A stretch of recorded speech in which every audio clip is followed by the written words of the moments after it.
Asawa ni Bong Navarro na si Tanya Navarro galit na galit kay Denise Cornejo.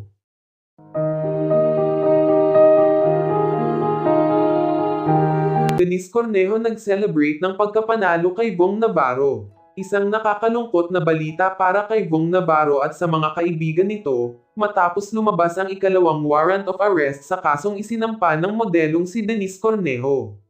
Habang inaayos ni Bong ang pagpiyansa sa kanyang kaso, inilabas naman ng trial court ang kaso na hindi maaaring makapagpiyansa, dahil sa second warrant na ito hindi maaaring makalabas ng kulungan ay Bong Navarro. Samantala muli naman iginiit ng mga abogado ni Bong Navarro na inosente ito at ito ang totoong biktima. Muli din itong ipinakita ng kanilang ebidensya na makakapagpatunay na inosente si Bong. Posibleng sa kulungan ang punta ng actor-host na si Bong Navarro matapos lumabas ang ikalawang arrest warrant laban sa kanya, sunod-sunod ang paglabas ng warrant of arrest sa dalawang kasong kinakaharap niya ngayon dahil sa reklamo ni Denise Cornejo na halos 8 taon na ang nakakalipas.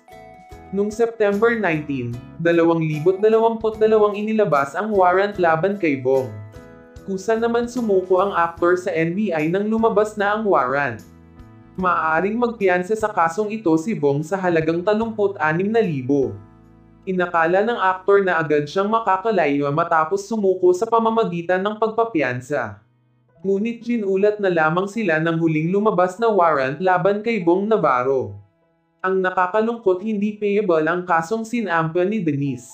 Kasalukuyang nasa poda ng NBI si Bong Navarro ngunit maaaring mailipat siya sa detention center ng NBI. Samantala malakas ang loob ng abogado ni Bong na malulusutan nila ang kasong sinampa kay Bong dahil mahina ang mga ebidensya ni Denise. Handa umanong silang umapela upang makapagpiyansa ang aktor. Samantala galit na galit naman ang asawa ni Bong na si Tanya Navarro kay Denise Cornejo dahil sa pera lang umano ang habol nito kay Bong kung kaya binuksan muli nito ang kaso na matagal na umanong tapos.